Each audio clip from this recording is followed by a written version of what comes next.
আসসালামু আলাইকুম। পঞ্চম শ্রেণীর প্রিয় শিক্ষার্থীরা, তোমাদের গণিত নতুন বই ২০২৬-এর আজকে হচ্ছে ৪৮ নাম্বার পৃষ্ঠার সম্পূর্ণ সমাধান দেখব। তো এখানে দেখো ৯ নাম্বার অঙ্ক থেকে আমরা শুরু করব।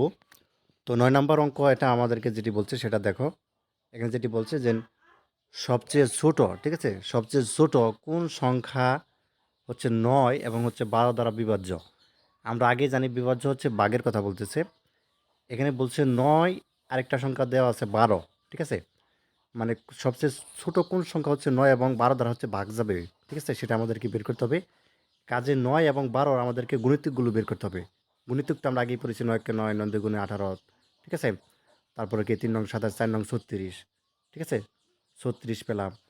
১২ দেখো ৪ ১২ ৩৬, তাই না? ৪ ১২ ৩৬। তার মানে ৩৬ পেলাম। এই ১২ দ্বারা কিন্তু এটাও যাচ্ছে, এটাও যাচ্ছে। তো যাক, এটা হচ্ছে আমরা বের করব গুণিতক আকারে বের করে দেন হচ্ছে আমরা দেখব সবচেয়ে ছোট কোন সংখ্যাটা ৯ এবং ১২ দ্বারা হচ্ছে বিভাজ্য ভাগ যাচ্ছে। তারপর ১০ নাম্বারটা করব, ১১ নাম্বার করব, ১২ ১৩ এভাবে করব। তো চলো আমরা হচ্ছে শুরু করি। প্রথম হচ্ছে ৯ নাম্বার অঙ্কটা দেখি।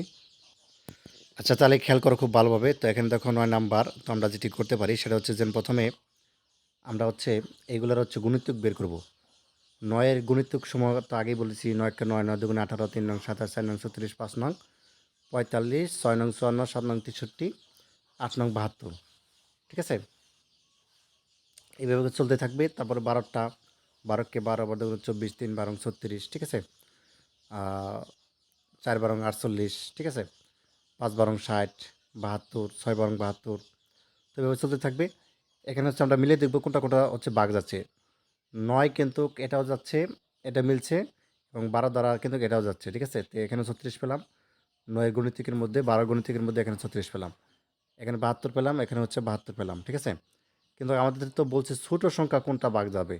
ছোট সংখ্যা তার মানে ৭২ যেহেতু ৩৬ ছোট, এই ৩৬ই কিন্তু মূলত ৯ এবং ১২ লসাগু বা হচ্ছে ভাগ যাচ্ছে, ঠিক আছে? অতএব ৯ এবং ১২ দ্বারা বিভাজ্য সবচেয়ে ছোট সংখ্যাটি হলো ৩৬। উত্তরটা কী হবে? ৩৬, ঠিক আছে? তো এখানে লিখে নিতে পারো যে ৯ এবং ১২ সাধারণ গুণিতক ৩৬ এবং ৭২। যেহেতু ৯ এবং ১২ লসাগু হচ্ছে ৩৬, মানে ছোট সংখ্যাটা ৩৬। তাহলে আমরা লিখতে পারি ৯ এবং ১২ দ্বারা বিভাজ্য সবচেয়ে ছোট সংখ্যাটা ৩৬, উত্তর ৩৬, ঠিক আছে?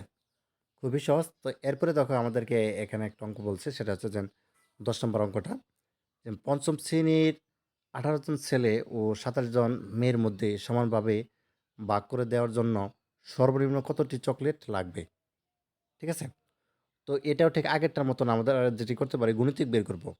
১৮ জন ছেলে এবং ২৭ জন মেয়ে, এগুলার গুণিতক যদি আমরা বের করতে পারি তাহলে কিন্তু কয়টা সর্বনিম্ন চকলেট আমরা বের করতে পারবো, সেটা বের করতে পারবো, ঠিক আছে? সেম অঙ্ক, একটু ঘুরি করেছে আর কি, একটু বলছে। তো আমরা যদি দেখো এটা এইভাবে করতে পারি, তাহলে ১৮ গুণিতক বের করবো। ১৮কে ১৮, ১৮ গুণে ৩৬, ৩ ১৮ ৫৪, ঠিক আছে? ৭২, ৯০ এভাবে চলতে থাকবে। ৮৭টা বের করা, ৮৭কে ২৭, ২৭ দুগুণে ৫৪, ঠিক আছে? ৩ ২৭ ৮১, এভাবে চলতে থাকবে। তো এখানে দেখো এখানে ৫৪ পেয়েছি সর্বনিম্ন, এখানে ২৭ দ্বারা ভাগ যাচ্ছে, এবং এখানে ৫৪ পেয়েছি ১৮ গুণিতকের মধ্যে। তো এখানে এটাও মিলছে, ১০৮ এটাও মিলছে। কিন্তু আমাদের তো বলছে যে সর্বনিম্ন কয়টা চকলেট ভাগ করে দিতে পারবো, তাহলে ৫৪টা হবে, ঠিক আছে? লসাগু কত পেলাম? ১৮ এবং ২৭ সাধারণ গুণিতক হচ্ছে ৫৪ এবং ১০৮। তো যেহেতু লসাগু আমরা যেটা ছোট সেটা নিব, অর্থাৎ এই ৫৪ নিব। এই ৫৪ হচ্ছে তোমাদের ১৮ এবং ২৭ এর লসাগু। সুতরাং আমরা লিখতে পারি যে ১৮ জন ছেলে এবং ২৭ জন মেয়ের মধ্যে সমানভাবে ভাগ করে দেওয়ার জন্য সর্বনিম্ন হচ্ছে ৫৪টি চকলেট লাগবে, ঠিক আছে? তাহলে আমরা ভাগ করে দিতে পারবো। উত্তরটা কী হবে? ৫৪। সেম অঙ্ক, আগেরটার মতো। আচ্ছা, তারপরে হচ্ছে আমরা দেখি এখানে আমাদেরকে যেটি বলছে যে ১১ নম্বর অঙ্কটা, সেটা হচ্ছে যে সর্বাধিক কতজন শিক্ষার্থীদের মধ্যে ২২টি আম ও ৬৬টি লিচু সমানভাবে ভাগ করে দেওয়া যাবে? একেবারে সেম অঙ্ক, অর্থাৎ ৯ এবং ১০ যে অঙ্কগুলো করলাম একদম সেম। তাহলে গুণিতক বা গুণনীয়ক বের করতে হবে। দেখো এখানে একটা বিষয়, সেটা হচ্ছে এখানে কিন্তু আবার গুণনীয়ক বের করতে হবে। মানে ২২কে তুমি কোন কোন সংখ্যা দ্বারা ভাগ করতে পারছো? যেমন ২২কে ২২, যেমন ১১ দুগুণে ২২, ঠিক আছে? এটাও যাচ্ছে, এবং ২২কে ২২ যাচ্ছে। এই ৪টা সংখ্যা দ্বারা ২২ ভাগ করা যাচ্ছে। ৬৬-র গুণনীয়ক যদি বের করি, ১ দ্বারা যাচ্ছে ৬৬কে ৬৬, ৩৩ দুগুণে ৬৬, ঠিক আছে? ৩ দাও যাচ্ছে, তারপর ৬ দা যাচ্ছে, ১১ দা যাচ্ছে, এভাবে কিন্তু ৬৬, ৩৩ দাও যাচ্ছে। আচ্ছা, তাহলে দেখো ২২ এবং ৩৬ এর সাধারণ গুণনীয়কগুলো কি, কি? মানে কোনগুলো হচ্ছে মিল আছে? এখানে ১ আছে, এখানে ১ আছে। একটা ১ নিলাম, এখানে ২ আছে, এখানে ২ আছে, নিলাম। এখানে ১১ আছে, এখানেও ১১ আছে। তাহলে এখানে নিলাম ১১। তারপর দেখো এখানে ২২ আছে, এখানেও ২২ আছে। তাহলে নিলাম। তাহলে ১, ২, ১১, ২২ পেলাম। ঠিক আছে? এগুলো হচ্ছে সাধারণ গুণনীয়ক ২২ এবং ৬৬। তো নির্ণয় গসাগু কত হবে? ২২ হবে। তো আমরা তো আগেই জেনেছিলাম গসাগু কোনটা? মানে সবচেয়ে বড় যেটা সেটা আমাদেরকে নিতে হবে। তাহলে এবং নির্ণয় গসাগু হচ্ছে ২২। অতএব সর্বাধিক ২২ জন শিক্ষার্থীর মধ্যে আমরা ২২টি আম ও ৬৬টি লিচু সমান ভাগে ভাগ করে দিতে পারবো। ঠিক আছে? আচ্ছা, উত্তরটা কি হবে? ২২ জন। তো তারপর দেখো এখানে একটা অঙ্ক দেওয়া আছে, ১২ নম্বর অঙ্কটা। সেটা বলছে একটি রাস্তায় যদি ১২ মিটার পরপর গাছ ও ২০ মিটার পরপর ল্যাম্পপোস্ট আছে, মানে একটি রাস্তায়, বুঝতে পারছো? মানে পরপর গাছ আছে ১২ মিটার পরপর, আর ল্যাম্পপোস্ট থাকে না রাস্তার পাশে, সেগুলো হচ্ছে ২০ মিটার পরপর আছে। রাস্তার শুরুতে গাছ ও ল্যাম্পপোস্ট পাশাপাশি থাকলে কত মিটার পরপর গাছ এবং ল্যাম্পপোস্ট পুনরায় পাশাপাশি থাকবে? তো এটা হচ্ছে আমরা বের করব। তো আমরা ঠিক এটা হচ্ছে উৎপাদক আকারে লসাগু বের করতে পারি এভাবে, দেখো। প্রথমে আমরা যেটি করব, এই ১২ এবং হচ্ছে ২০কে লসাগু আকারে বের করব। দেখো ১২ এবং ২০কে আমরা হচ্ছে প্রথমে ২ দ্বারা করতে পারি, ভাঙতে পারি। ৬ দুগুণে ১২, ১০ দুগুণে ২০। আবার ২ দ্বারা যাচ্ছে দুইটা সংখ্যা, যেমন ৩ দুগুণে ৬, আবার ৫ দুগুণে ১০। আর কোনো সংখ্যা যাচ্ছে না, সবগুলো হচ্ছে আমরা এখন গুণ করব। এই ২ এর সাথে ২ গুণ করব, তারপর ৩ গুণ করব, ৫ গুণ করব। দেখতে পাচ্ছ? সবগুলো গুণ করার পরে ৬০ হয়েছে। তাহলে আমরা লিখতে পারি রাস্তার শুরুতে গাছ ও ল্যাম্পপোস্ট পাশাপাশি থাকলে ৬০ মিটার পর পর গাছ এবং ল্যাম্পপোস্ট পুনরায় পাশাপাশি থাকবে। উত্তর কী হবে? ৬০ মিটার। ১৩ নম্বরটা দেখো, এখানে ২টা অঙ্ক থাকবে। এখানে বলছে ৩ ঘন্টা একাত্রে বাজার করার পর বাজার পর যথাক্রমে হচ্ছে ১৫, ২০ এবং হচ্ছে ২৫ মিটার অন্তর বাজতে লাগলো। কতক্ষণ পর অর্থাৎ ঘন্টাগুলো আবার একসঙ্গে বাজবে? আগেরটার মতো এটা বের করতে পারবো, বের করতে হবে আর কি। এই ১২ নম্বর অঙ্ক যেভাবে করলাম। এবং ২ নম্বর বলছে ঘন্টা ৩টি দুপুরে ১টায় বাজার পর পরবর্তীকালে কোন সময় পুনরায় একাত্তরে বাজবে, তাই না? তো প্রথমটা করি। প্রথমটা বলছে যে কতক্ষণ পর ঘন্টাগুলো আবার একসঙ্গে বাজবে। তাহলে লসাগু বের করতে হবে। লসাগু আমরা তো জানি কীভাবে বের করতে হয়। ১৫, ২০ এবং ২৫-এর লসাগু। তাহলে ৫ দ্বারা যাচ্ছে, ৩ ৫ ১৫, ৪ ৫ ২০, ৫ ৫ ২৫। এর সবগুলোকে গুণ করি। ৫ গুণ ৩ গুণ ৪ গুণ ৫, তাহলে ৩০০ হয়। তাহলে অতএব ৩০০ মিনিট পর ঘন্টাগুলো আবার একসঙ্গে বাজবে। উত্তর ৩০০ মিনিট।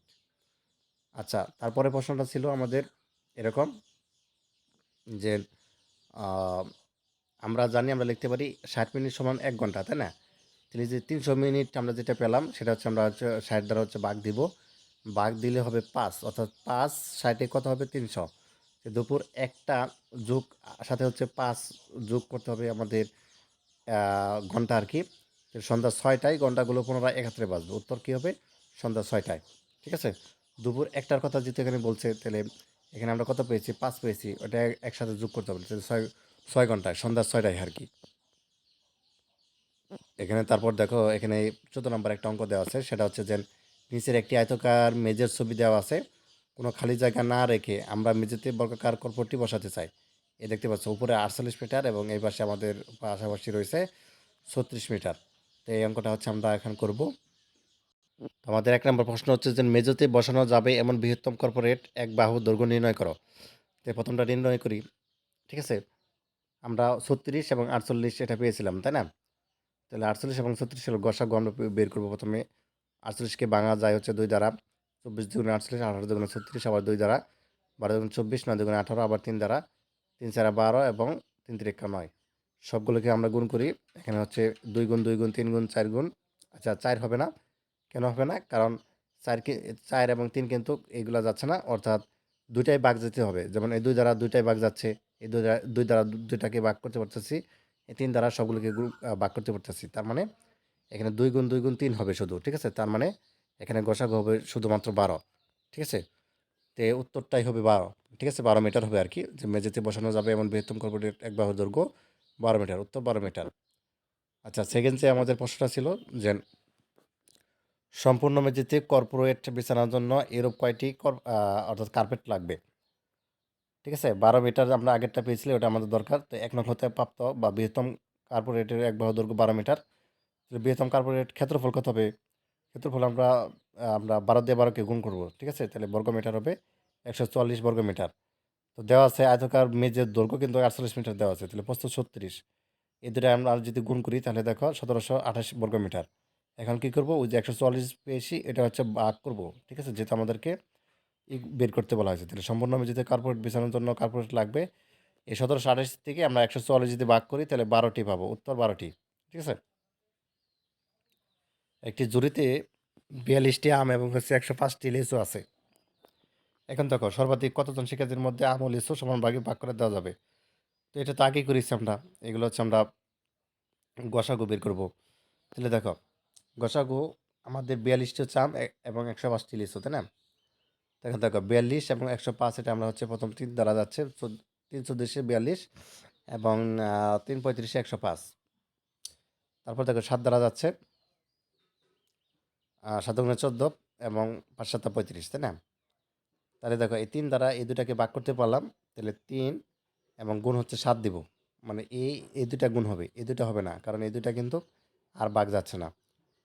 তার মানে 3 × 7, তাহলে 3 × 7 = 21। উত্তরটা কী হবে? সর্বাধিক 21 জন শিক্ষার্থীর মধ্যে আম ও লিচু সমান ভাগে ভাগ করে দেওয়া যাবে, উত্তর 21 জন। আর সেকেন্ড যে প্রশ্নটা ছিল, প্রত্যেকে কয়টি করে আম লিচু পাবে, এটা আমাদেরকে এখন ভাগ করে দিতে হবে।